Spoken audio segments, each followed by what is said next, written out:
All right, James, my friend, are you ready for an adventure? I'm ready. All right, so for the listeners, they're like, wait a minute. Chris never starts by asking, are you ready for an adventure? We agreed, like very last minute, because you were going to interview me and then I was going to interview you. Yep. Like, why don't we just have this face off, like this volley back and forth and see where it goes? Nothing's off limits. And Cage match. Podcast cage match. Oh my God, we might be onto a new genre. I'm not kidding. We should start the show. And then you guys get to vote on the winner. Yes. Oh my God, we should have a prize. That'd be awesome. Exactly. Okay, so we don't know where this thing's going to go, but we know it's going to deliver value because we're both good-hearted individuals with some really cool experiences. Mm-hmm. That, the one thing I know about you is you've got everyone else's best interest in mind, and so do I. So let's be vulnerable. Let's have a little bit of fun with this, and let's see where it goes. Let's do it. So do we dare start with some rapid-fire questions? Yeah. Back and forth? All right. Here we go. Real easy one. Just get you warmed up. Favorite quote? Oh my gosh. I get so much pressure. I got one for you, but I get so much pressure when it's like rapid fire. I got to have an answer fast. It's a Rumi quote. It's all rigged in your favor. No. Okay. Can you see my arm right now? What does that say? It says, live as though the universe conspires in your favor. Yep.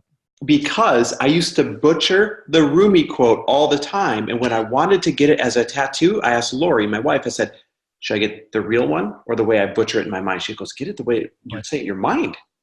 And you guys can't see this, but he actually wrote Chris Harder underneath it on the I did not. Can you imagine? Okay, I know we said rapid fire, but when the very first day I met my wife, she was like annoyed by me going up and approaching her at the gym because the guy right before me that I didn't realize did this went up to her and said, hey, my name's Jake. And he had his own name tattooed across his shoulder. And when he said, my name's Jake, he did this finger across the shoulder, across the name like that. Now you'll never forget. I know. Okay, I got to ask you a rapid fire.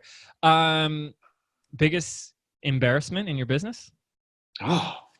Lori and I have gone massively underwater financially in 2010.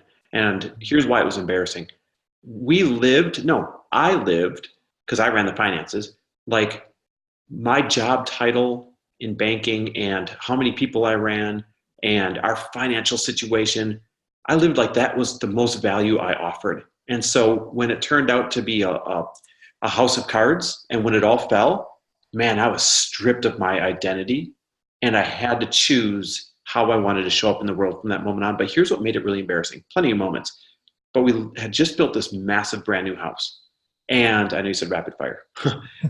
Just built this massive brand new house. And the neighborhood was one of these, everyone talks about each other type of neighborhoods. And the guy across the street, his name was Greg. I remember it like it was yesterday. He saw the moving trucks out front. And this was when we had short sold the home. So there's never a for sale sign in the yard. And he came over. He's like, hey, what's going on with the moving trucks and all that? And we'd only been living there for like a year. And I said, lost my job and can't afford to stay here. So we short sold the house. And he looked at me, he goes, do you know what that's going to do to the values in the neighborhood? Oh my God. And it was the most humiliating, but also the most freeing. Like, I'm so glad to no longer live next to these jerks type of moment in my life. That's awful. Can you That's awful that's the first thing out of somebody's mouth. And you're right. It's like, I know. I'm glad I'm moving. I hope he's listening to this by some miracle. I hope he remembers that. Because he's going through some financial hardship and he stumbles upon your podcast. Can you imagine the irony? Could you imagine the irony? I don't wish that on anybody.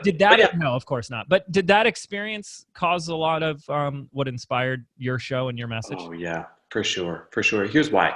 I don't want anybody to pursue money for the wrong reason. My entire tagline is when good people make good money, they do great things. I want them to pursue it because it's a tool that allows them to leverage it to do really great things in the world once they have it.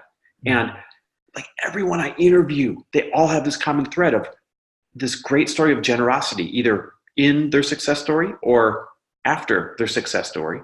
And I've got loads of proof that intuitively, 99% of us, we want to make a bigger difference, but you need two things. You need love, right? You got to love people enough to make a difference. And number two, you need money. Because with love, you can go serve a sandwich and that's good. Or you can hand a $5 bill out and that's good. But with money, you can like shift a cause. And I believe that we're at a place right now where we need to shift some causes. I love that. What is your response to someone when they say something like, rich people are greedy? It's formed from their paradigm. And so I'll ask them, I'll say, why do you feel that way? And they'll always have, well, because, I knew this guy growing up, or every person I come across is a jerk or whatever. I'll say, could you tell me about one of them? And I'll just ask them these very open-ended questions until they start to realize that it really comes down to one or two experiences they had that they've now seen the whole world through that colored lenses. Because of all the wealthy people that I know, I could maybe name 2 greedy people out of 1,000. Mm-hmm. And, there's always going to be a couple of bad actors in anything Totally. that we do in the world. But the bulk majority are the most caring, loving, generous humans on the planet. Yeah. I mean, this is really great. I love this message too, because I do think people think then that money makes somebody greedy. And chances are those 2 greedy people you met were greedy before they had money. Oh, yeah, for sure. It's just who they were, probably. Money's just an amplifier. Like, let me ask you, I don't know your backstory. So was there a time before you were thriving like you are right now where you were barely making ends meet? Yes. When was it? And how'd you feel about money then? There was a long time. There was 4-year time. I was living in my parents' basement. And look, okay, people have had it. I mean, I've worked with clients that were homeless, I never had it that bad. My parents live in Laguna Beach, the hometown I live now. It wasn't bad. The basement had an ocean view. Yeah, exactly. The basement had the ocean view. But the time that comes to mind for me was when I wanted to buy my girlfriend a gift, and I looked in my bank account and I had less than $1 to my name. And that was like, financially speaking, it's trying to start a business, not having a clue what the heck I was doing. I felt pretty like worthless. I just remember this thought that I said to myself, like, I can't even get my girlfriend a birthday gift. Like, how pathetic am I? Yeah. So what'd you end up getting her? Well, it turned into a story that I've shared on my podcast where what she wanted and what I wanted was Tony Robbins tickets. UPW was in town. It was in Long Beach. This is 2009. And this was the first time I started playing around with money, the concept of money as energy. And actually, this was a huge learning lesson for money for me, is that I was looking at money. Money is a tool, right? But it's not the only tool. And up until that point in my life, I kind of told the story that if I want something, step one is get the money in order to get it. And this was an opportunity for me to say, well, what if I just like skip the money part and found a way to get these tickets? And the short version of the story is 2 days later, I'm playing tennis with a friend, and she just, while we're swinging the racket back and forth, she's like, what have you been up to? And I was telling her the service I was doing at the time. At the time, I was making videos for clients. She's like, will you make me one, please? If you do, I'll pay you in Tony Robbins tickets. Oh, no way. And I hadn't told her. I hadn't said any of what was going on. I don't go to my friends and say like, hey, guess what? I'm broke and I can't afford Tony Robbins tickets. I dropped my racket. I got chills and I was like, what did you say? And sure enough, like, I made the video service for her. I made the video, and 3 weeks later I was at Tony Robbins. Jeez, that's wild. Yeah. And that's when I started to believe in something like a little different than the very logical path of, just hard work and hustle that I had been operating from. Do you know what you just made me think of? That phrase, when you ask better questions, you get better answers. Oh yeah. And it just gives me like a ton of bricks that's what you did. You said you asked a better question, not how do I get the money, but how do I skip the money and get the tickets? Yeah, exactly. All right, so ready? Here's a better question for you. What better question do you need to ask yourself these days? Absolutely. It was Richard Bandler, the founder of NLP. He said the quality of your life is determined by the quality of questions you ask. And I think as entrepreneurs, if you don't make that one of your top skills, asking better questions. See, most people are asking problem-based questions. They experience what they label as a problem, and you put a box around it, and then you get inside the box. You get stuck in there, and you ask problem-based questions, problem-oriented questions, like, why is this happening to me? Why is this always my experience? Why me? That just solidifies that this is a problem. And, the successful entrepreneurs we know, they got out of that box because they asked a question that didn't operate in that box. They asked an outcome-oriented type question of what would be an easier way? What's a different way? What's the lesson? What's the opportunity? How can I grow? How can I change? How can I learn? And I'm just like, I would literally say that that's my number one superpower today in my life and in my business is I've mastered the ability to ask myself really great questions. And when a problem comes, I'm just like, let's do this, and I just whip out all my questions and the answers come. So what's an area of life right now, though, that you need to ask a better question around? Well, I'll tell you what I've been asking, and I feel like this is maybe something that's been similar that's coming up for you, is that we've had a massive growth spurt in the business. We took it from 3 to 8 million in Congrats, by the way. less than a Way to year. go. Thank you. And you know, that brings with it a lot. There's a lot more stuff, all good stuff, but a lot of opportunities. Where this year in 2018, we are running 17 events. Now, I love running events and workshops. That's a lot. But that doesn't include the opportunities I've had to speak at other people's events. And we found ourselves like doing a little too much saying yes, which is really weird because I used to be really good at that, saying no, and then we found ourselves like biting off more than we could chew. And so we found ourselves in a very busy season, and so I'm asking myself a lot of questions around that. But one of the biggest ones that I always come back to now is which helps me out of it, is getting very present to everything when it's on the table of, am I going to say yes to this? Like getting down to the moment when you're like saying yes to do something and say, if I say yes to this, what is this going to cost me? What do I have to say no to if I say yes to this? Yeah. And I love your episode of, because we've been doing a lot with this too, with knowing what your hourly time is worth, because that's what's at stake. That when you say yes to something, it's like, okay, well, if my time is $4,000 an hour and this is going to take X hours from me, that's how much it's costing. So is it not going to produce 10 times the result of that? If not, why am I doing this? Yeah. Doesn't that help, by the way? Like when you quantify it that way, it really helps to say no to the little things like, I don't want to have a $4,000 coffee with this guy. Like it's true, right? It makes it real for you because that's what you're giving up. Absolutely.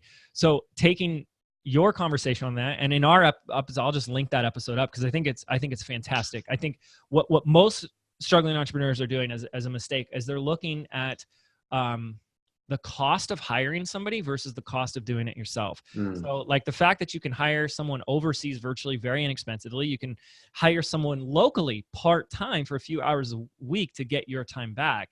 They're looking at that as a risk and only focusing on that expense. And so let's say you hired someone locally for $10 to $12 an hour, $12 to just be a personal assistant. And we're talking about like, if it's part-time, it could be $100 a week. It starts giving you a few hours back. But if every hour of your time is like $1,000, and that's a minimum, that's a conservative number. And I love the math equation you create for that. Basically, every time you decide to do something yourself that you know you shouldn't be doing, it's costing you a minimum of $900 every hour. Yeah. And now to take that conversation that you shared on your episode to a whole nother level, I'm now sharing that with my executive leadership team. Oh, that's awesome. So now they have an hourly rate and like, nope, you got to get this off your plate. You got to let this go because you got to stay at this level. And that's been a big focus right now, is bringing those leaders up in my team. And that's what's helping me get a lot of my time back. A lot. And that's so cool. You know where that came from, that equation for Lori and I?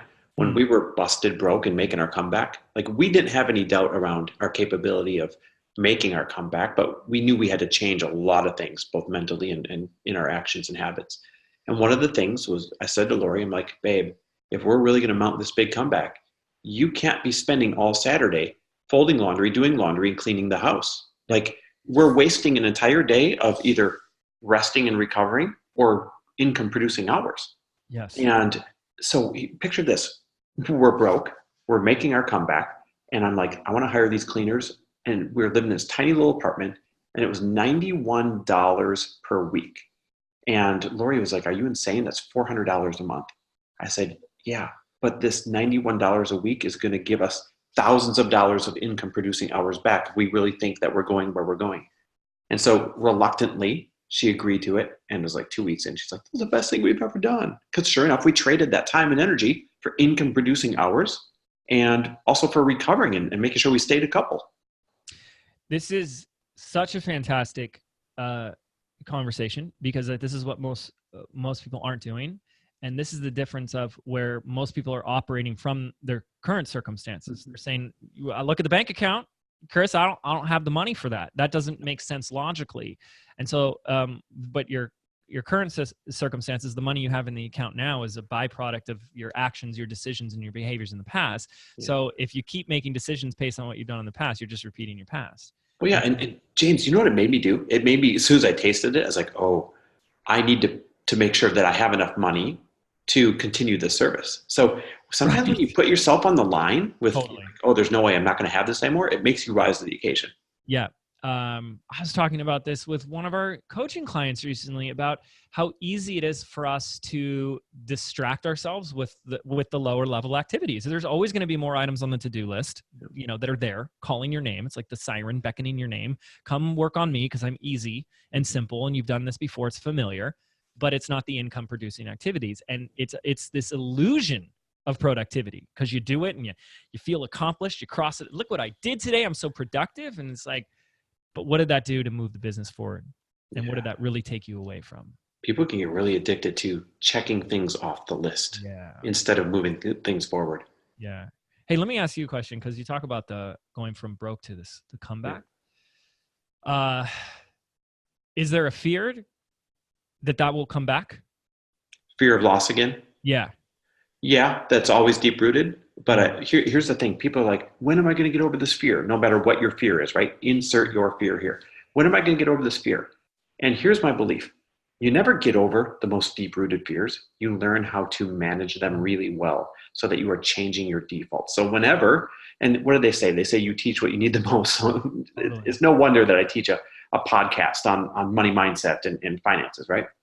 So what I mean by that is, it starts, the more that you're able to catch a fear and reframe it, and catch a fear and reframe it, in this case, we're talking about abundance, then the more it starts to become your new normal, your new default. So it doesn't mean it pops up. It just means that you change it that much quicker. Let me give you another analogy. Yeah. I used to be really judgmental, like crippling levels of judgment. And the problem is when you're judgmental of other people and you hold them to such a high standard, then you think they're doing the same to you, and that brings insecurity. It's a horrible spiral, right? And it feels like crap being judgmental anyways, except you do it because it's your default mode. Mm-hmm. And so I'll spare you the story, but I went to Costa Rica and I had judgment stripped from me in like one trip. It was the best gift I've ever been given. Now, does that mean that judgment never pops up for me anymore? No, what it means is my new default is like in a trillionth of a second, I catch it and I reframe it to, oh, that's judgment. And I reframe it to how interesting that they wear an outfit like that. How interesting that that's their choice. How interesting that that's their theory on that. And it's been one of the greatest gifts I've learned is to not wish your fears away, because then you feel like it never happens, but to retrain how quickly you catch them and how quickly you can transition them into an opposite thought. Well, I know you said you wanted to spare us the story, but I think we'd all like to hear how I'll tell it. Stripped away this habit of judgment. I'll totally tell it. So this is funny. This was back when I was more bro. And boy, we're probably going to get into this because you're like, oh, my podcast is woo-woo, to use your words. So this was long before I did any quote woo-woo. And my wife told me, she was like, hey, I want you to come to this surf and yoga retreat in Costa Rica. The resort looks beautiful. She showed me like one picture, like the best picture of the place possible. And I think we're really going to love it. I'm like, okay, I'll come along. What she left out was, it was not a surf and yoga retreat. It was a meditation and yoga retreat that was 11 out of 10 woo-woo and totally outside my comfort zone. And we stayed in like huts with crappy little twin beds. We couldn't even sleep together. Like I fit in one bed, she fit in one bed. And no electricity, no internet, no nothing. So when I got there, I was pissed. I was like, babe, this is not what you told me it was. And for context, now I love staying there. We go back there every year. But before this moment, if it wasn't the Ritz, then I wasn't going. You know what I mean? So here I am in Costa Rica. I can't get a flight back because it's about 6:00 in the evening. And I said to her, I'm like, babe, don't let this be the first big thing in our marriage, but I'm going back tomorrow morning because this is not what you said it is. This is going to be the worst week of my life. This is not what I signed up for. And she's like, all right, that's fine. I'm sorry. I remember seeing like the heartache on her face. And she said, in the meantime, would you at least come with us to see these massive sea turtles that are hatching? It's supposed to be one of the wonders of the world. Wow. Like, what else am I going to do? Sit here in the dark with no internet, no TV? Of course I'll come along. So as we're going to meet the rest of the group, here is this guy that I had met 2 years earlier in Croatia, of all places, at a, do you know what Awesomeness Fest is? A-Fest? Is that in Mind Valley? Yeah, yep. Mm-hmm. So I had met him on a boat, and we had mutual friends, and he's this over-the-top Italian that is like as spiritual as they come. His name is Gregario. And when I met him 2 years prior to Costa Rica, he gave me a hug. So I kind of gave him a bro hug, like patted him on the back. And he grabbed me and he goes, "No, you do not insult another man with a hug by patting him on the back. You embrace and you hold like this." Now remember, at this point, I'm just super bro. So I'm like, oh, this guy's about to die. Like, I'm getting really pissed. Yeah. And that was the end of that transaction, that and a couple other things that he annoyed me with a little bit in Croatia. But here, 2 years later, I'm going to go see the sea turtles. And who's the first face I see? Gregario. Now, I'm like, oh, this just went from bad to worse. This dude's going to be here all week. Now I'm really going home. Oh my gosh. Except here's how the night started to unfold. Number one, to see the sea turtles, it was rainy season in Costa Rica. We had to walk through the mud a little bit, and I started to feel like a kid again. Then we had to, because all the bridges were washed out, we had to take cattle trucks with like cattle shit and stuff in the cattle truck across the rivers, which was really cool. It was like being a kid driving across a river in cattle trucks.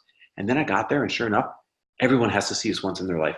As far as I could see to the right. I mean, as far as I could see. And as far as I could see to the left, all the way down the beach, were these massive millions of sea turtles slowly coming up to lay their eggs. I have never seen anything so majestic in my life. Millions of them. And I had so much fun with the group, and even Gregario. And that when I went back that night, Lori's like, "Are you still going home in the morning?" And I said, "No, not only am I not going home, but I will stay and I will play it 110% because it's a small group, like 20 people, and I don't want to ruin it for anybody. So if I stay, I'm staying for the right reasons." And I'm so glad I did, because I got to know Gregario over that week. And to this day, he's one of the most fascinating, most incredible, most accomplished, most beautiful human beings I have ever met in my life. And I remember halfway through that trip saying, "Dude, you almost missed out on this, because you judged the place and you judged the activities and you judged Gregario. You almost missed out on this man who is, I mean, I love the guy now. And you almost missed out on this place I go to every year now. I almost missed out on this change in this way of life, all because of judgment." And it just like left my body. It's like when you're an alcoholic and you finally throw up one too many times, you never want to have a drink again. It's like, I'm done. No more judgment. And from that moment on, I decided I'm always going to catch it and reframe it. And now it's my new default. Yeah, well, I love what you're saying too about catching it and reframing it. It's almost as if you've reframed judgment as anytime you're in judgment, you're going to miss out on the most amazing opportunity in your life. Yeah. And boy, have I met great people now because I'm more open. Right. James, all the best stuff in my life now, quite honestly, is because I've been so much more open to brand new opportunities. Yeah. Do you feel like, because I was very judgmental too, very, totally. Do you feel, do you resonate with the idea that if you're judgmental to others, it also means that you're really judgmental on yourself? Oh yeah, for sure. I mean, it came from, I held myself to a ridiculous standard, so I held everyone else to a ridiculous standard. And then in my mind, I thought, well, they must be holding me to the same standard if I'm holding them to this one. And it just becomes this horrible spiral when no one's really holding anybody at any standard. People really, at the end of the day, they just want to be loved and have a good time, man. Yeah. Oh man, that's so great. I'm glad you did not spare us the details. That's really good. What do you want to do? You want to do another? I got some rapid fire. So you want to go back to rapid fire? Yeah, lay it on me, man. Let's see where this thing goes. I'm loving it so far. Okay. I don't know if you know the answer to this, but you can look it up really fast on Instagram. Sure. You know what % of your audience is male versus female? Ooh, let me look real quick. Super fast. What's yours? Do you know offhand? Yeah. It's 70% female, 30% male. I know my podcast listeners are 60% female. Mm-hmm. All right. Insights, audience. It is 61% women, 39% men. Okay. That actually, you know what's funny? My podcast is 60-40. So that's really close. That's creepy. Yeah. Yeah. No, I mean, I have to, how do you know do you have stats that say that? So we poll. We'll send out like Survey Monkeys, Yeah. and we might only get like 500 responses, but it's enough to give us, Yeah. who our listeners are. So ours is now, it keeps going up, more female. And there's a part of me that's like, well, we're all the dudes. Mm-hmm. And it's like, whatever, we'll listen, whoever wants to listen. Why do you think that both your audience and my audience, I have a theory on mine, are 2/3 women, 1/3 men? My team and I talk about this all the time. And we have a couple of theories. I know I'm more feminine in nature. Like, I have more feminine energy. So that helps. Mm-hmm. But when I started my podcast, it was what I joked about, coming out of the like woo-woo closet of like, here's really what all the weird stuff I've been doing behind the scenes that just keeps working for me.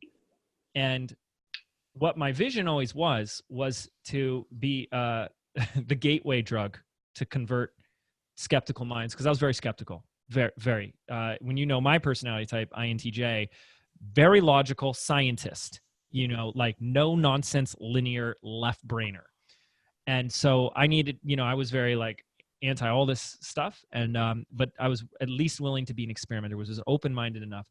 And so that's really who I was, targeting my message for. And what I found out was I was attracting the people that were just already aligned with the message. Hmm. They're like, just, yeah, I already know it, and share more with it.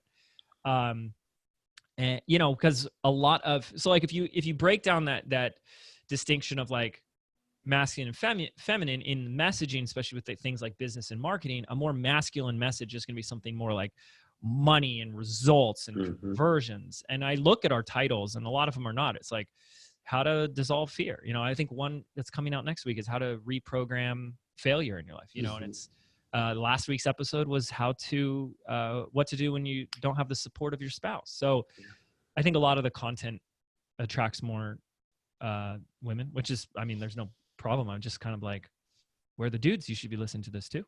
I think so what you were really saying was you came out with something that first attracted a handful of women, and then of course like-minded attracts like-minded. So where are your referrals going to come from? Oh, you got to listen to the show. It's going to come from the women who are already listening. So of course it'll fall onto some guys, but if you started with mostly women, then they're going to tell more women, and they're going to tell more women, and it's just going to kind of, I think the numbers will kind of stay that way unless you dramatically shifted your message. I think mine tilts that way for a couple of reasons.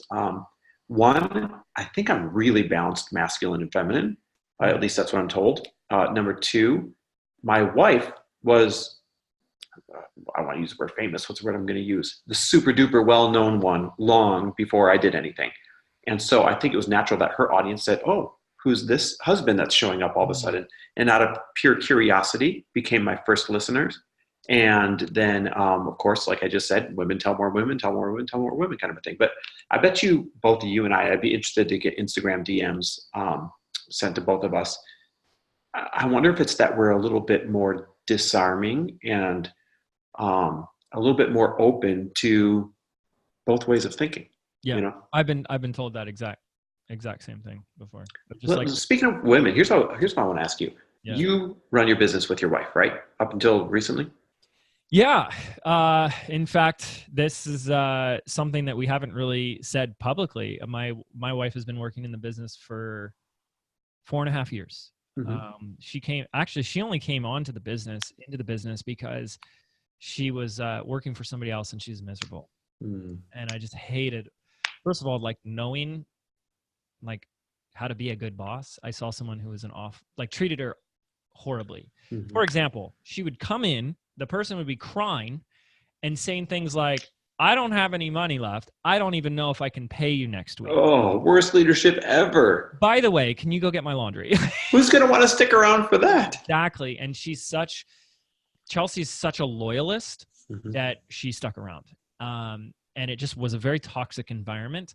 So, James, the man and the savior, wanted to come in and like fix it. So I was like, please let me just like go come into the business. I don't care what you do. You can do whatever you want. I'll just put you on payroll, and you just like do whatever you can just to get out of this. Of course, she comes in, she fell in love with it. And she just like went to town, and together we really created, like we kind of like phoenixed the business. Like burned it down and recreated it. And How long ago? this was 4.5 years now Okay. that we started, and just amazing. But now, her and I have made the decision that we want to have kids. And so the last 6 months have actually been, and we've just completed it, has been phasing her out of the business. So she now simply has a advisory role. She's involved in our big executive meetings, but no work at all. Wow. Interesting. We are now, for the audience's context, we've never met before, right? So this is kind of unfolding for both of us. But here's what's weird. Boy, are we on a similar parallel right now. From your favorite quote being tattooed on my arm, that's so bizarre, to where we're at with our spouses. I work with Lori in all of our businesses, and I was going to ask you what's the best part and what's the worst part. So start getting that in mind. But the fact that she's in transition and you guys want to start having kids, we're the exact same thing. Wow. This is the year that we're in transition. We want to start having kids. And we've been married it'll be 14 years this August. So I always say we had to make sure we liked each other. Our 3-year anniversary is in 2 days. Oh man, congratulations early. Yeah. I love it. Yeah. And so Lori is also in transition. She's pulling out of the influencer game, so to speak. Don't worry, her podcast will still be around and that stuff, but no more e-courses from her. No more of that type of marketing. She is going to head up building our first big boy, big girl company, like one where you have to raise capital and build a massive company and sell it. She's got something exciting brewing inside of her that I'm not allowed to share yet, but that's exciting though. We're both in this really cool transition of, hey, let's start a family. And in her case, hey, no more influencer stuff. I want to go start this other thing on the side. Mm-hmm. Yeah. That's really all right. Best part and worst part about working with your spouse. The best part about working with your spouse. Now, I want to remind people this because I really do I'm sure you're the same way. We don't necessarily want to jump around and be like, you should go work with your spouse. It's amazing. Yeah. Tread lightly, tread cautiously, everyone. Exactly. One of the fortunate opportunities I had was that the business was already very successful when we even met. Mm-hmm. I like to joke and tell the story of one of the ways I was courting my wife was sending her text messages with links to my YouTube videos. With all the views. Yeah. And, she thought I was funny and, one thing led to the next, but the business was already doing well. So, and I've heard studies where like the 60 to 70% of fights in a marriage are caused by money.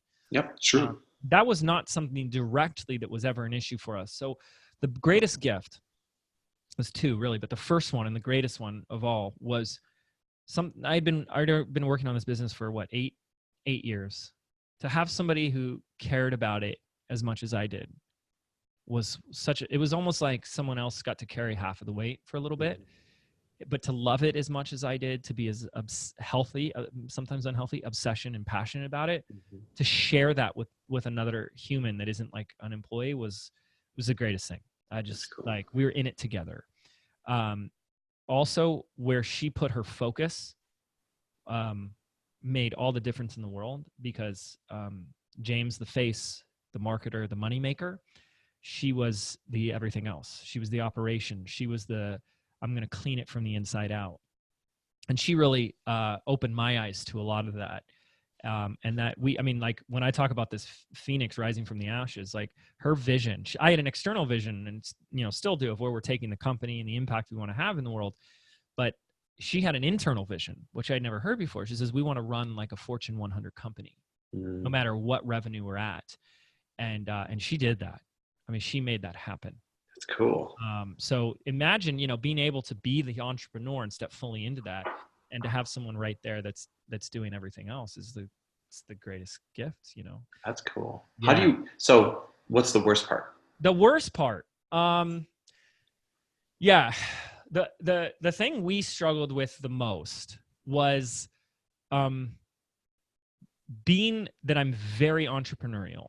Mm-hmm. Big, crazy ideas. The bigger, the better. Mm-hmm. In fact, one of the ways in which I gauge my ideas is people's facial reactions. The more they think I'm crazy and stupid, the more I know I'm on the right track. There was a lot of stuff that I was doing thinking entrepreneurial that she and I did not see eye to eye on a lot.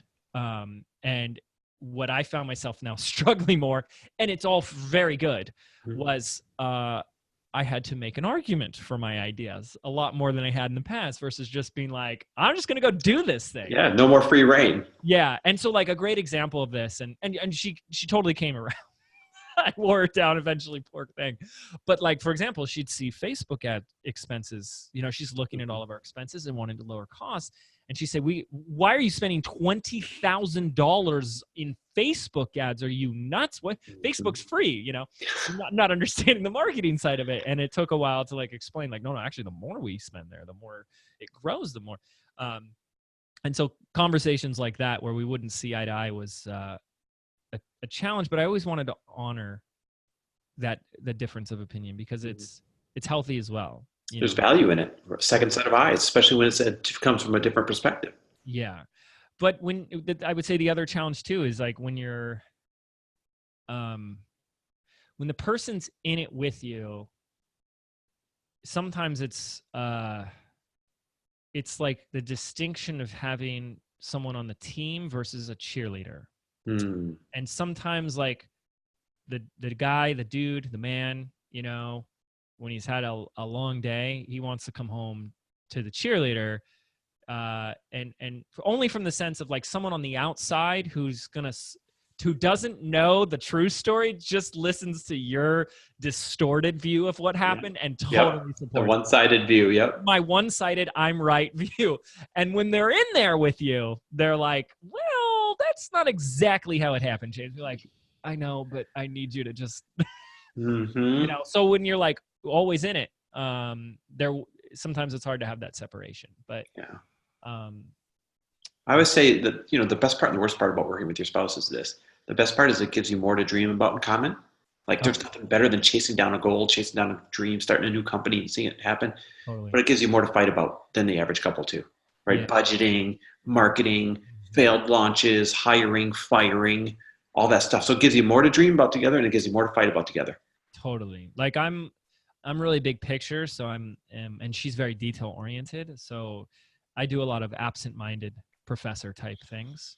And so it's enough when I do that in the house. Like for example, like my poor wife, I picked her up from the airport once. She went and visited friends, and we came back, and I just left the front door of our home open. Like wide open? Wide open. Oh like not unlocked, open. Open. And she's like, you just left the front door open. And I'm like, I did? Oh my gosh, I'm so sorry. I would have pretended to some rule. I'd be like, no, babe, stay back. Someone broke in. Like, I locked, I swear. And I'd like go searching the whole house and pretend I'm looking for somebody just to save face. And something got stolen. Yeah, I'd hide something. Honey, look, they took the space. Yeah. So I do those things. And she's got a lot of patience for me there. And so some of those things happen in the business too. So you're absolutely right. Like there's more of those in the business for her to point out. Like, where's the checkbook? I don't know where the checkbook is. What about running a team? Well, you and I were talking offline. We've both done an excellent job of building an extraordinary team. Matter of fact, I call mine the Thoroughbreds, and they're proud. They call themselves the Thoroughbreds. I love that. And if you look at our text message reel, our team text message reel, it's titled the Thoroughbreds with all these fireworks and stuff. And so you and I, and this is a hard thing to do. You and I both built excellent teams, and I think most people struggle with that. What's your tip for building a team? Yeah. Okay. So I was asked by on one of my episodes by Noah Kagan. He asked me, "What's your greatest accomplishment?" And I said, "Building my team." And he said, "Why?" And I said, "Because it is the hardest thing I've ever done in my life." Finding your people is the hardest part of business. Totally. And it's one of the things that should be top one priority, because great people are everywhere. So that's a belief that a lot of people have. Like, there's no great people left. It's not true at all. That's so not true. So the first thing I would suggest is that, you know, I say this phrase over and over again of what got you here won't get you there. And I think and a very interesting kind of conundrum that I believe is that the greater you are as an entrepreneur, the more you're going to suck as a leader. Because like what a lot of great entrepreneurs, like bootstrap, startup, you know, do it all yourself attitude, that doesn't have very many of the ingredients of what a great leader is. Mm. And so I start to call it, the death of the entrepreneur, because some of those qualities have to die off. In fact, even at my 7-figure clients, the biggest thing they struggle with is letting go of control. And I really think there's a direct correlation to the amount of control you're willing to let go, and how well performing your team becomes. That's such a 7-figure thing too, by the way, isn't it? Like you can muscle yourself to 7 figures with just a couple people helping you, but to transcend beyond multiple 7 figures, it really is totally letting go. And it's brand new space for everybody. And most of my listeners are like personal brand expert type people, and it becomes particularly hard to let go because, if we're just being real about it, there's a lot of ego and Ego and fear. Yeah, totally. But like a lot of self-importance too comes up, like people start getting a bunch of likes and followers, and we start telling ourselves things like, I'm a genius. I'm so yeah, good. exactly. Like You and I just said it. We're like, we build such good teams. yeah, but anybody can build a great team, But when you start saying from a self-importance standpoint, if it's like, only I can do this, no one could do this as great as me. I think that's very detrimental thinking, because it's not true. I think a level of mastery is when you can get somebody to replicate and do what you do even better than you do. So I heard a quote, and I heard it on like a woo-woo Instagram feed. It had nothing to do with business, but for me, it had everything to do with business. This one quote completely changed my life in the context of our team building. And the quote says, when a flower doesn't bloom, you don't blame the flower. You blame the environment in which it grows. And that's when I realized where the line, the delineation of responsibility is when you start working with a team. And that what we tend to do, go back to judgment, is we tend to observe someone's behavior, and then we just judge them. Like you came to the office 10 minutes late. You're late. You're lazy. You don't pay. You're this type of person. And I believe, well, first of all, let's take some responsibility in who hired this person. So we can always improve our hiring environment, our hiring processes, instead of just blaming people. But also, when you do attract the right people, I do believe that people innately want to do well. They want to do a good job. They want to make you happy as the boss, as the entrepreneur, as the CEO. And they want to thrive. They want to use this analogy, they want to bloom. But we tend to think of them and see them through the same filter that we see ourselves as entrepreneurs. So we kind of just overlay this same beliefs of like, well, they should just I figured it out. They should just figure it out. They should be as hungry as I was. They should care as much as I did. I mean, please never hire somebody and your job. I just want you, what's my responsibility? Care as much as I do about this. That's never going to happen. Right. And so I took on this idea of how do I create an environment where everybody thrives? Not everybody, but the right people. And that changed everything for me. And that's the most simplistic way I can phrase that. But what a great way to build everything around, though. How do I do this so that everybody thrives? Because now you're taking everybody's strengths and weaknesses into mind instead of trying to force them into your paradigm. Because that's when it breaks down. You said it yourself. Lori and I are idea machines. Yeah. Like no shortage of life-changing epic ideas. The problem is nothing, and I mean nothing, would ever come to fruition without our team, because we have purposely hired the opposite of what we are, right? And that's our goal, is surround ourselves with who we're not. Because, hey, we got X, Y, and Z covered. No problem there. I need freaking 1, 2, and 3 covered, or we're going to fail. And that's how we build our team. One of the biggest hiring mistakes people make is they hire people they like or people that are like them. Like, this person's amazing. They remind me of myself. Yeah.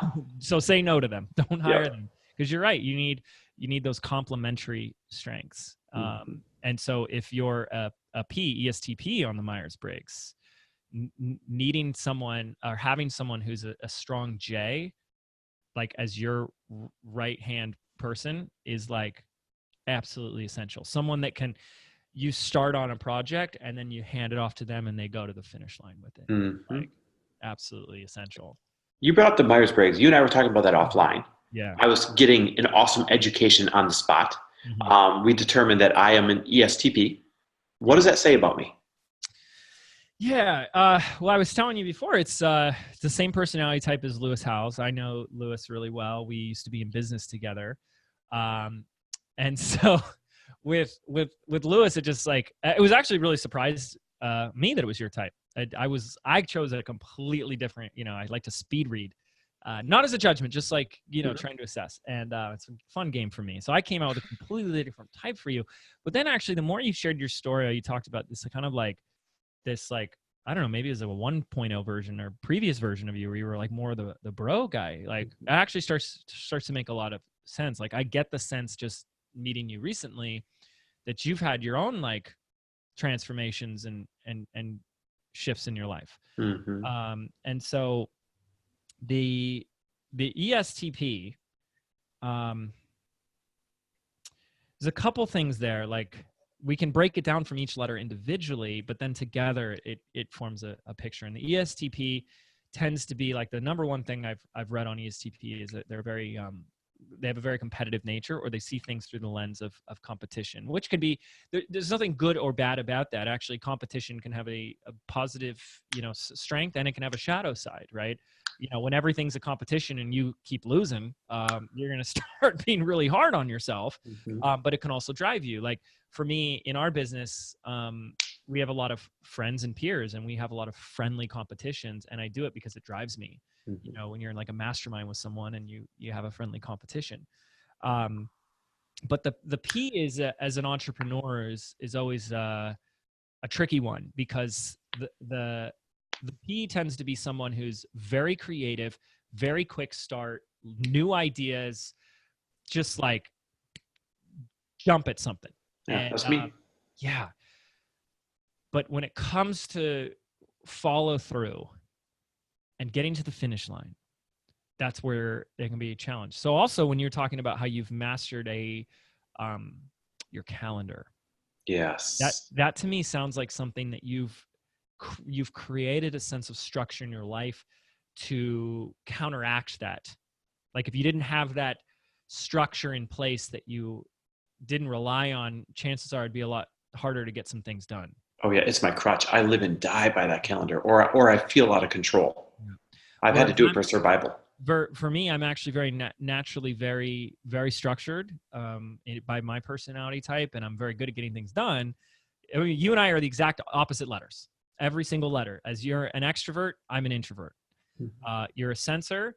I'm an intuitive. The N. Actually, no. Sorry, we're both a T. So both logical left brain. Mm-hmm. And I'm a J. So Mm-hmm. very linear. Very do things in order. Cross. I love my to-do list. And I try to actually avoid calendars as much as possible.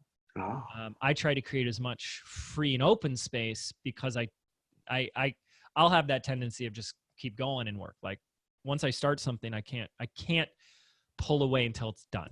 Like I have a really hard time starting something and not finishing it. I'll have a hard time starting. Once I start, I can't walk away until it's done. And it's That's like so funny. Yeah, it's like the most painful thing. If we were in the middle, like right now, if we were in the middle of this episode and there was a fire in this building, I'd have a really hard time leaving because I'm Because like, you oh, I need need to completion. finish the episode. Yeah, you need completion.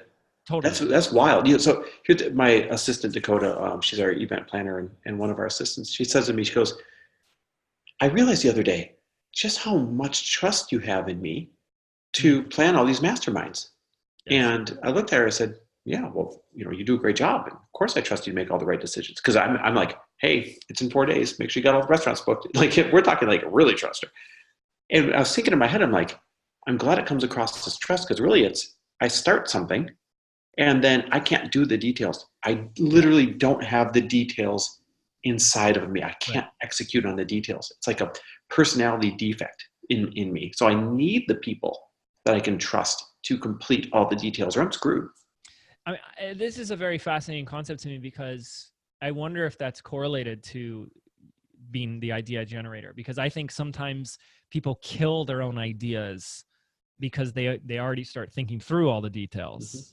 in other words, they find all the reasons why it won't work or how much time it's actually going to take or what it's really going to do. Like if you start going like, I have this idea, we're going to create this mastermind, and your mind immediately goes to, but we got to plan this, we got to do this, we got to have that. I wouldn't want to do it either. Yeah. You know? Yeah. So All I picture is the fun parts. I'm like, oh yeah, that you're right. 40 people in a room, and let's get giraffes and elephants at dinner. All right, great. See you there. Like that's about where my planning ends. I'm sorry, wait. Did you say giraffes and elephants in a room? Oh, the only reason I said that is we're actually taking them on the Malibu Safari. I'm glad this is coming out after this weekend because my mastermind is this weekend. Actually, yours is too. Yeah, I'll make sure that we don't release this. Yeah, we're taking them on the Malibu Safari as a surprise on the last evening. And we're going to go see all the giraffes and elephants and lions and tigers and bears and everything else that they have up there, and then have this dinner up on, under string lit hilltop. It's cool. That is awesome. Yeah. Yeah.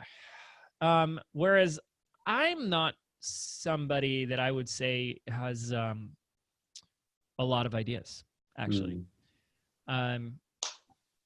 I feel like my strength is more that I just recognize a great idea when I see one, and I know how to just implement it.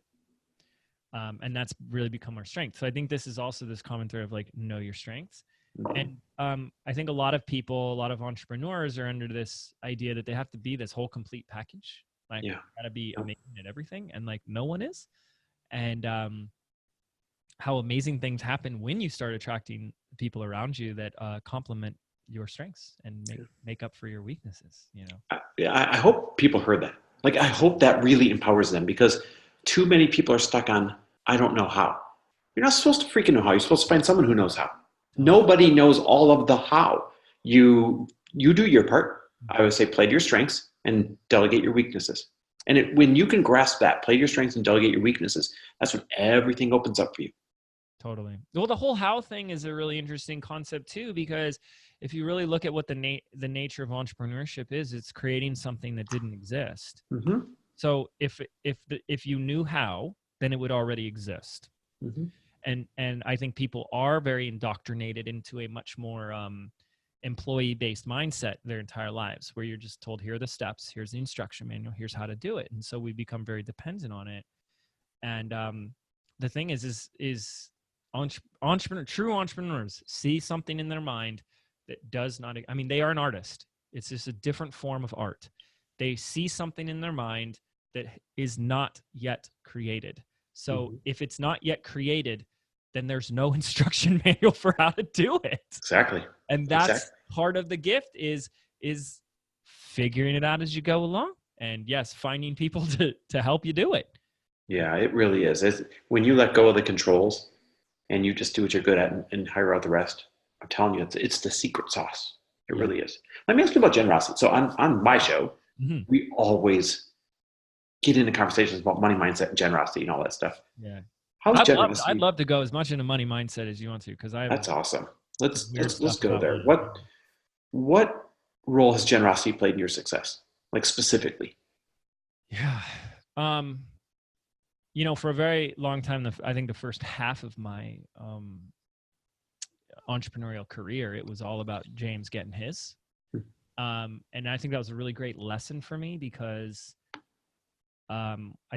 it gives me a lot of compassion, understanding that it's like Maslow's hierarchy of needs. Most people are, in survival mode, and I got to get mine, because I got to get my bills and all that stuff. And then you start to reach these limits in your life where you like hit a plateau where, you put a certain amount of money, like 6 figures, 7 figures on a pedestal. And then you hit those numbers, and that part of you that was like, had needs is fulfilled. So you're not driven by that anymore. And then there's that part of you of like, let's see if I can do this. And then you do it. So you're not driven by that anymore. And that's what happened to me. And I started really asking me, well, then what is driving me?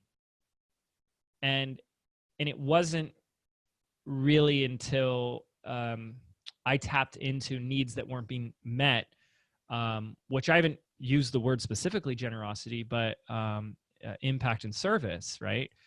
That I think I tapped into, like, the rocket fuel. Like, it took everything to a whole nother level for me, because that's kind of like the drug that never wears off. Yeah. That It's really, interesting though. I like when you start out your story with saying, well, the first half of my entrepreneurial career was just James getting his. yeah. Here's what I teach all the time. And this is important. We don't have to apologize for that part of our story. Mm. And if you're in that part of your story right now, we embrace it, because whatever your carrot is, and when I say your carrot, I mean the old story, the old adage of the donkey. How do you lead a donkey? With a carrot or a stick, right? Jam it from behind with a stick, or lead it with a carrot. It'll follow the carrot forever. Don't judge whatever your carrot is right now, because your carrot is what gets you out of bed. It's what gets you to create the income producing machine, insert business here. And once you start getting a few of those shallow carrots, you're like, all right, they're cool. And that was fun, but it's not as cool as I thought it would be. What else is next? Like something is still missing. And now when you get to that stage in your life where you're like, what else is next? Now that original carrot is the thing that got your money printing machine up and running and spewing off all this cash. So that when you say what's next, oh, it must be contribution, you have the cash to actually freaking contribute. So Totally. people need to stop judging other people's carrots. I can't stand that.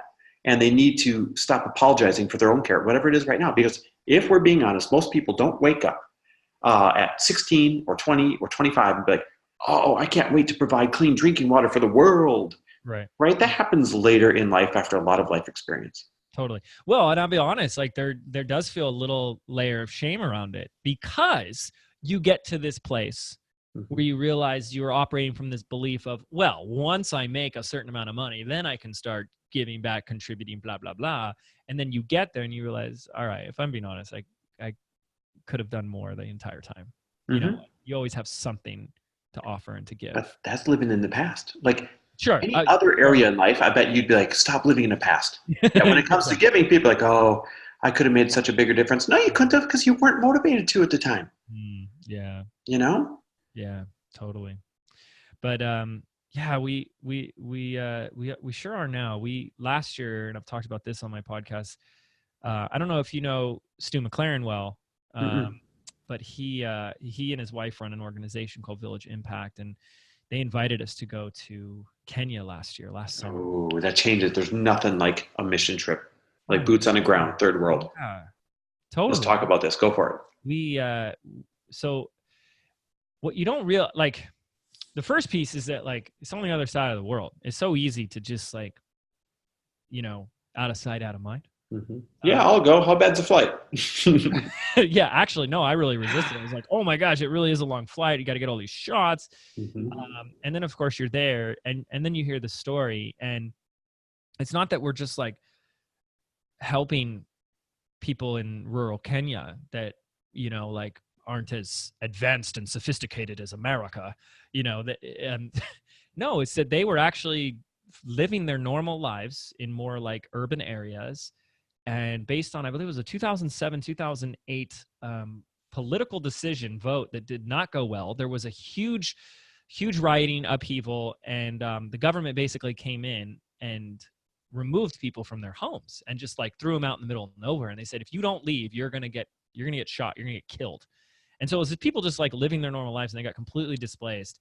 And so they had to start over, you know, and, like, holy cow, that, you know, like, even, like, look at our own political climate, like, that could happen here. You never know. We could be months away from something like that happening. And that's something that they really don't have any control over that. You know, that's just so outside of their control, and they started over. And what's so beautiful about their culture is it's all around the children. And so what Stu and Amy did is they said, if we start with a school and we build a school, we can build a community around that. And then we rebuild the community through education and through the children. And so his organization goes in and builds schools in these rural villages that are starting over. And the last thing I'll say about it, because it was obviously an amazing experience, is the amount of, like, unconditional love and gratitude that they just pour on you. Like, I've never had so much love and gratitude from a complete stranger that does not speak my language. I don't know how to compare it to anything. It's the best feeling ever, isn't it? Yeah. Like, it's another level.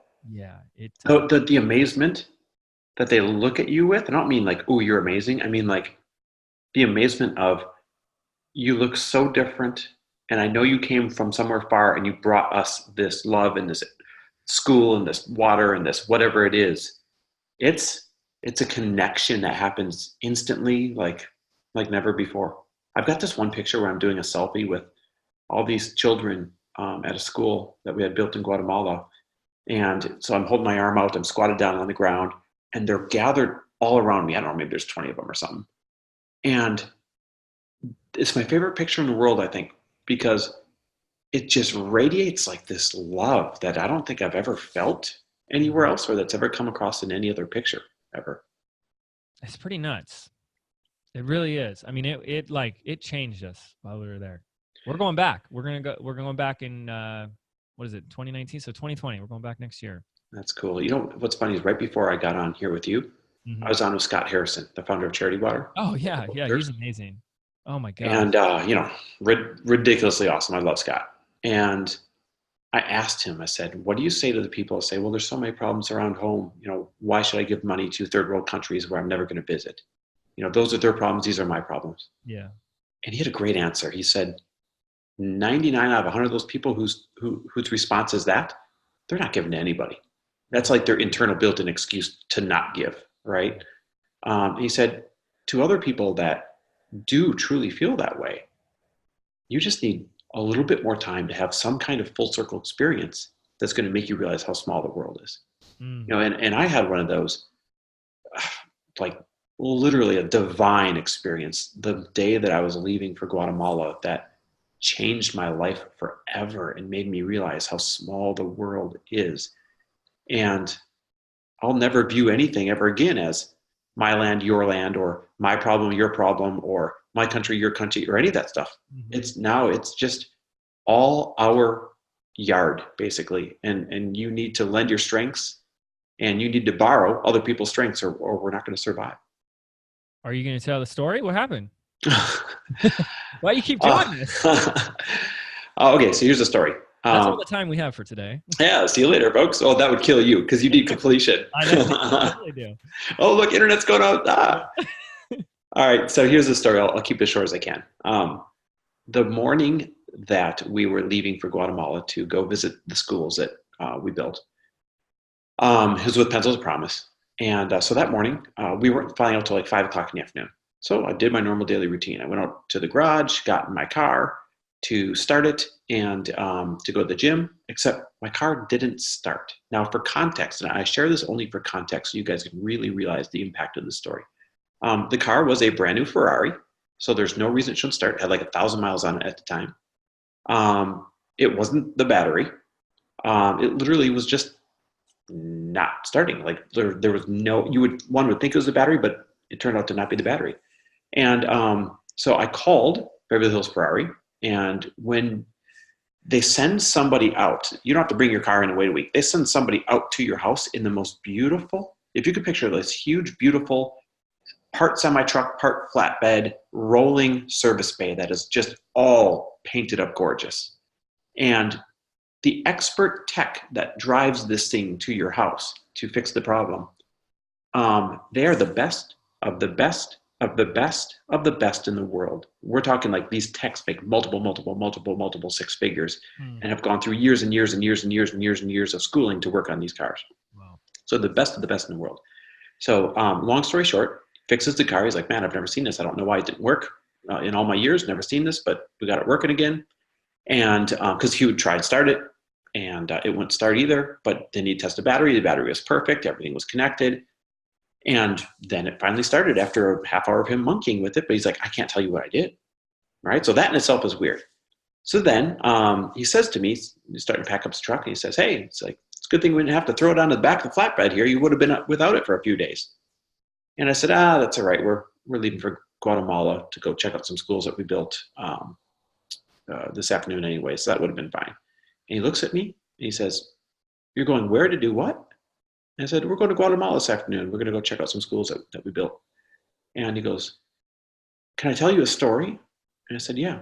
And he looked at me. I could see his eyes were starting to tear up a little bit. And he said, I'm from one of those third world towns in rural Guatemala, Wow. where we had a tiny village and we all had absolutely nothing. And we certainly didn't have a good school or an education. And we certainly didn't have any hope whatsoever to make it in the world. And he said, somebody just like yourself one year came in and built a school.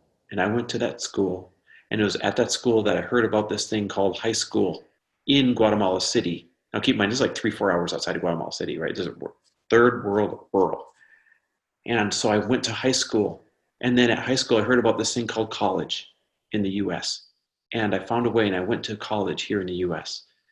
And when I was in the US, I fell in love with cars and it became an art to me. And I wanted to be the best of the best. And so then I went to college and, here I am today, a top Ferrari tech.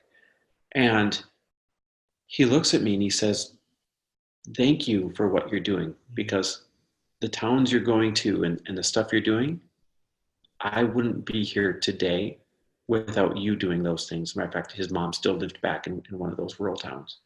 So at this point, we had both totally teared up and we both had goosebumps and chills. We both had the most wild moment staring at each other of, this was something really weird. The fact that it didn't start, the fact that he couldn't tell you why, the fact that it just decided to start working a half hour after him tinkering with it, the fact that it was on the very morning of the day I was flying to Guatemala to go check out schools, the very same schools that were responsible for his life. There's way too full circle. It's way too small world. It's way too divine. It's way too whatever you want to call it for that to be an accident or a coincidence. And it was that day I realized our grave responsibility. Because look, I would have been without a car if not for this guy and his expertise. And this guy and his expertise would not exist without that school in Guatemala. So like, it is everyone's responsibility. Yeah. It is everyone's responsibility to do what you can for everybody in this freaking world. And I do believe that if everybody would just buck up and play all out and do what they're capable of doing, that we would have enough money and we'd have enough solutions to go around to solve every damn problem that we fix. But the problem is this: most people say it's someone else's problem, or most people are stopping because they're afraid, or most people aren't living up to their end of the bar. Most people are playing small, and the world is suffering because of it. Yeah. And you almost didn't tell that freaking story. What's the matter with you? Because I'm always afraid I'm going to go off on these tangents. Oh my gosh. Isn't that wild? What were the chances of that? What an amazing story. And that actually like leads me out of curiosity. It sounds like you kind of put a label on that of being kind of like this divine synchronistic moment. I mean, do you believe in that? Do you have other experiences like that in your life? Oh yeah, for sure.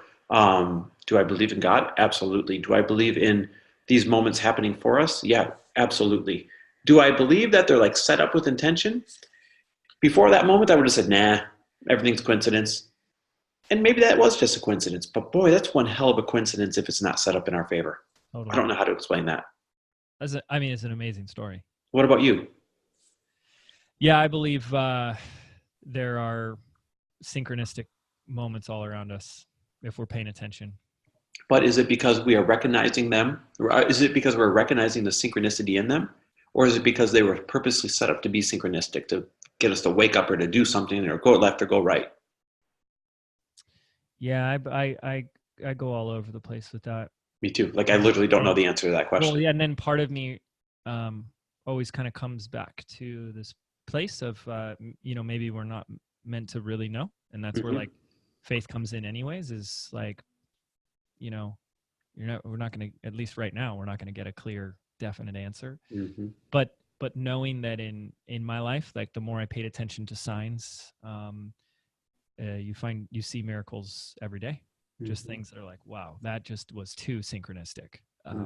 Can't be a coincidence. And for the T left brain person, that was a hard thing to overcome. But yeah. Speaking about your Costa Rica like yoga thing, I had one very similar, which was, and I've told this on my podcast before, of the very short version is I went to go eat at my local place, the Stand in Laguna Beach, and I like to wear headphones. As an introvert, I like to wear headphones, but not actually listen to music, just so people won't talk to me. But I'll eavesdrop on them. And I heard somebody talking about Ojai. You know where Ojai is. Yeah. And then I sat down and I heard somebody else talk about Ojai. And I was like, oh, cool. 2 people talking about Ojai. They should go meet.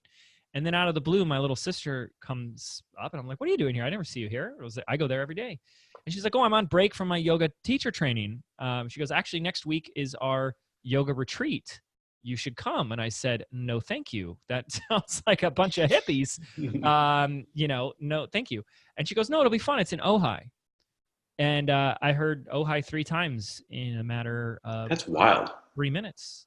Because for the listeners that don't know, Ojai is this tiny mountain town in the middle of nowhere. Middle of nowhere. And so I at least had trained myself at that point. Well, if I hear it 3 times, I got to go. Mm-hmm. And that's where I met my wife. No way. It's crazy. Holy crap. How'd you meet her?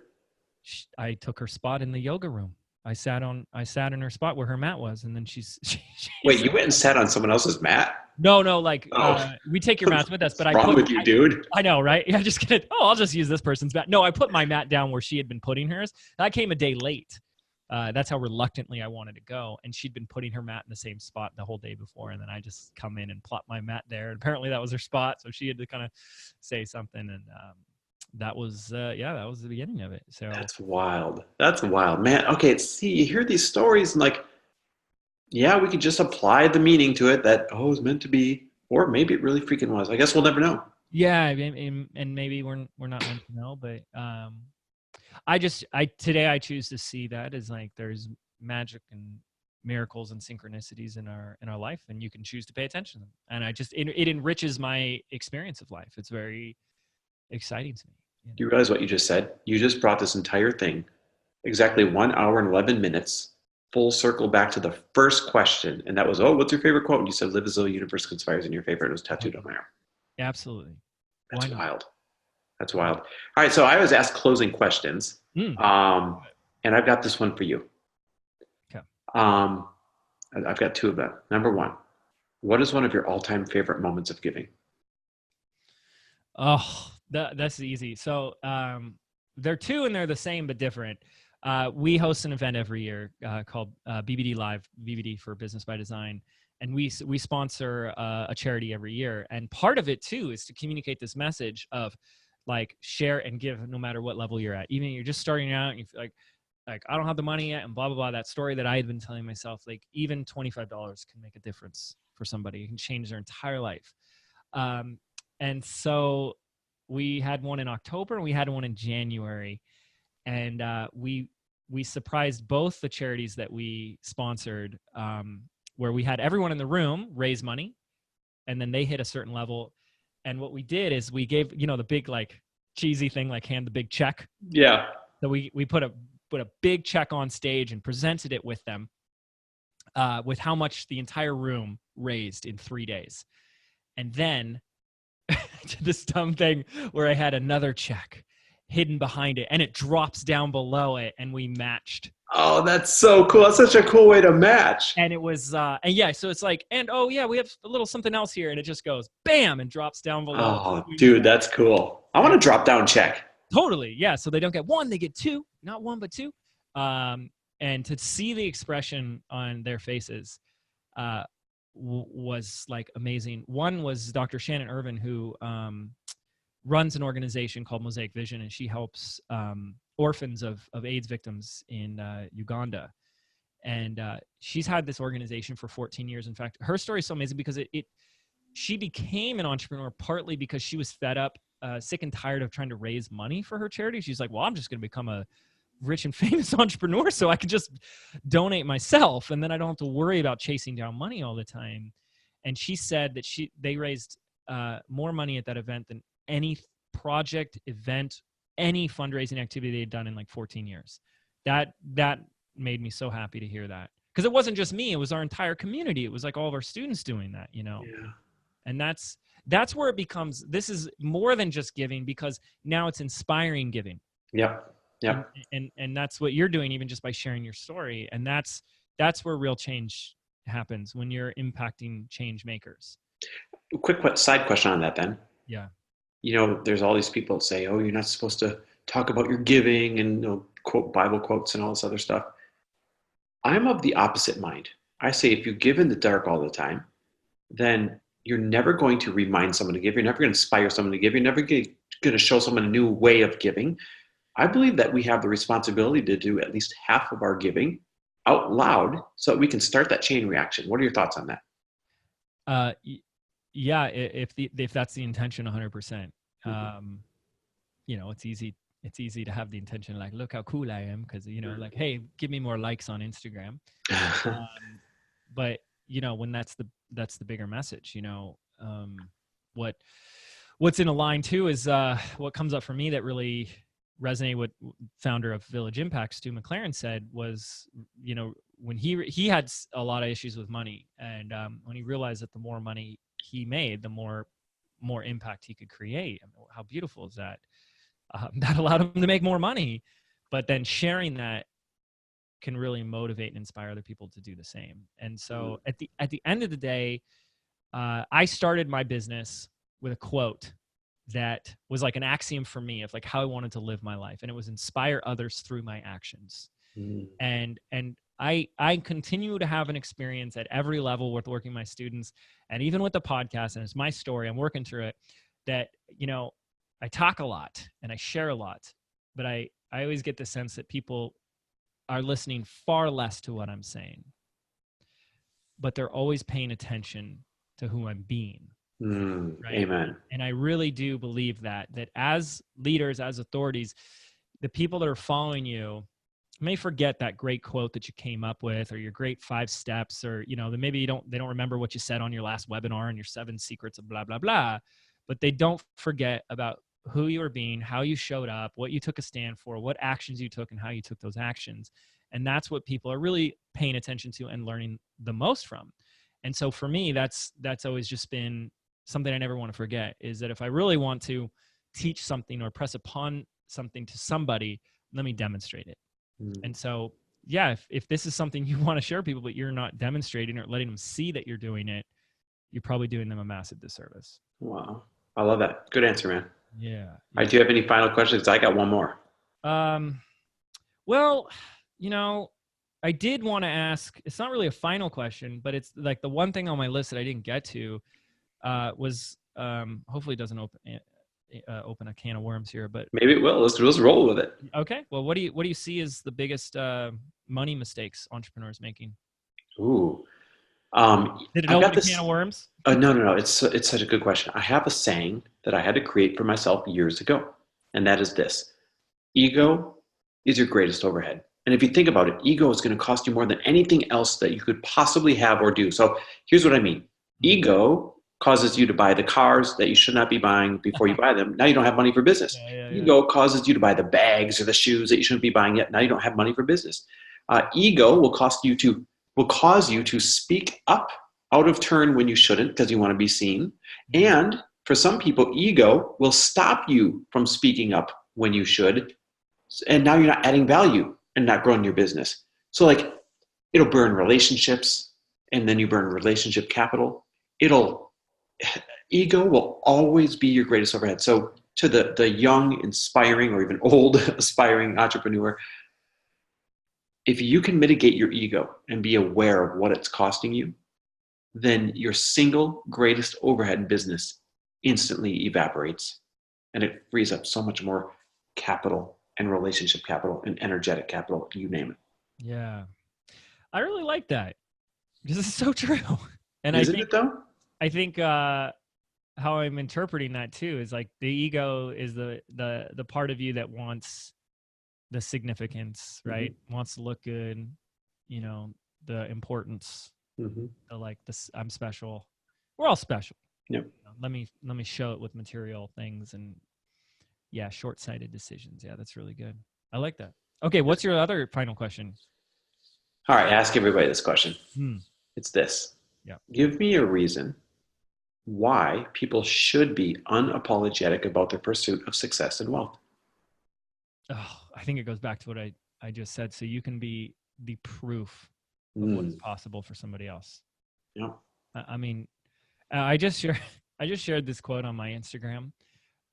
When did you and Lori start this business again? I don't think I wrote down the date. When you guys like start over your comeback, when did that begin? About 2010. Okay, beautiful. So I started. I came up with my first like online product, Bartend for Profit, and I had the idea in 2007. but I didn't really start, making any type of headway in my business till 2011.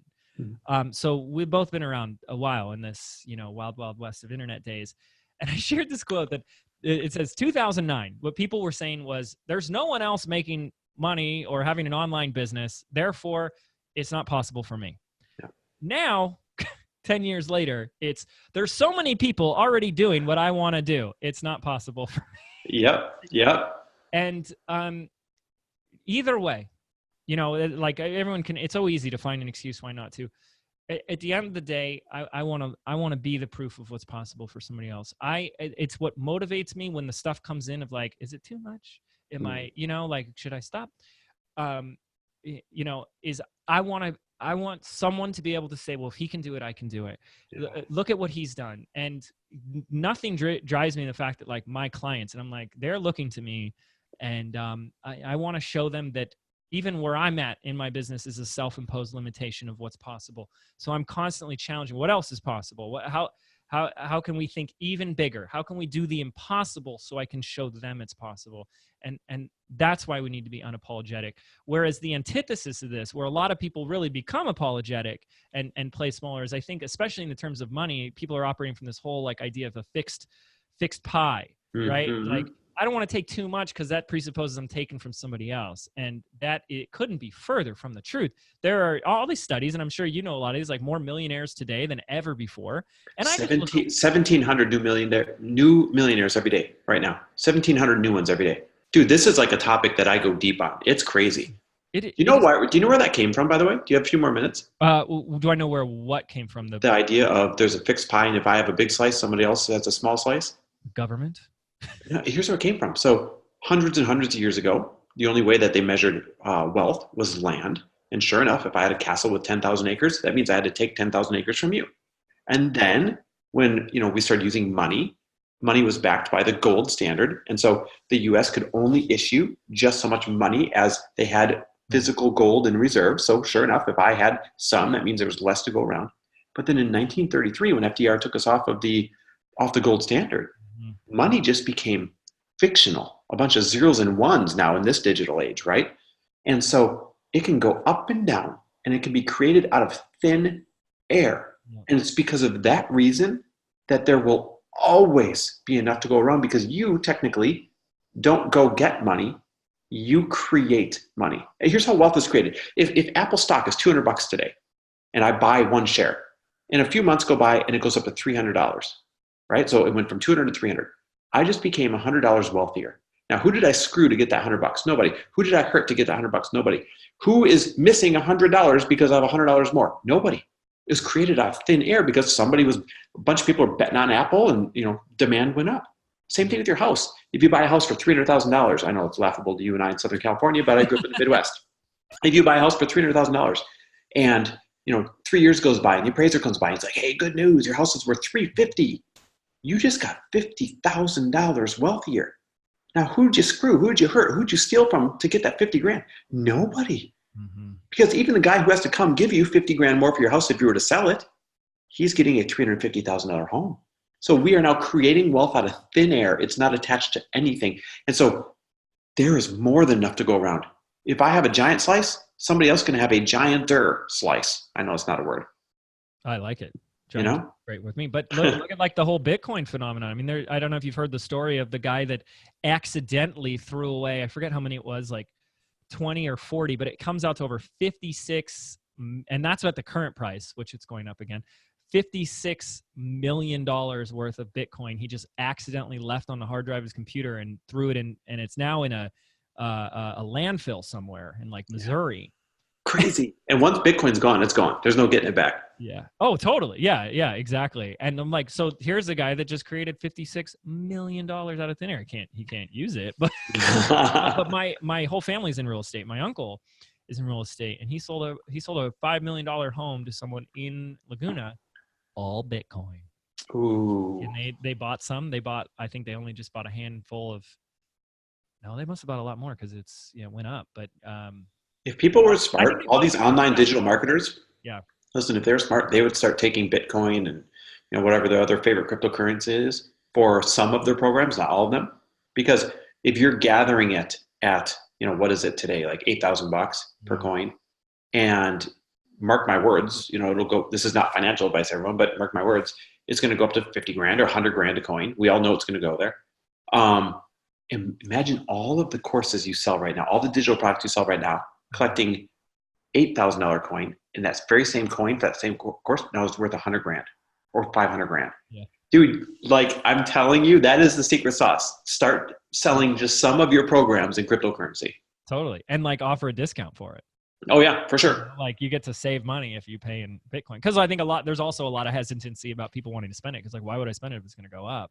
Mm-hmm. Incentivize people, say, well, it's cheaper if you're paying. Yep. So I love this. Hey, how do we end this? A great big hug. Like a virtual hug. Yeah. Listen, man. Number one, this is a really cool way to get to know you. Thanks for being willing to experiment with this. Totally. I like how you said cage match. Like we might have to start a genre called entrepreneur cage match. Sunday. Yeah. So, just thanks for letting me get to know you in this type of space. And I can't wait to collaborate or, do something really cool in the future. You just live a couple hours south. So let's be intentional about it. Yeah, no, this was great. And I love that we kind of turned this into this joint episode. Instead of doing, because this was our thing, was you're going to do 2 episodes. Yep. And I'm all about like, do less and leverage it. So instead of creating 2 separate episodes, we just made one awesome mega episode that we're going to share on both of our. So cool, man. Things. I can't wait. Well, thank you. Thanks for your time. Thanks for your expertise. Thank you, man. And we'll have to do this again sometime. Sounds good. Cheers.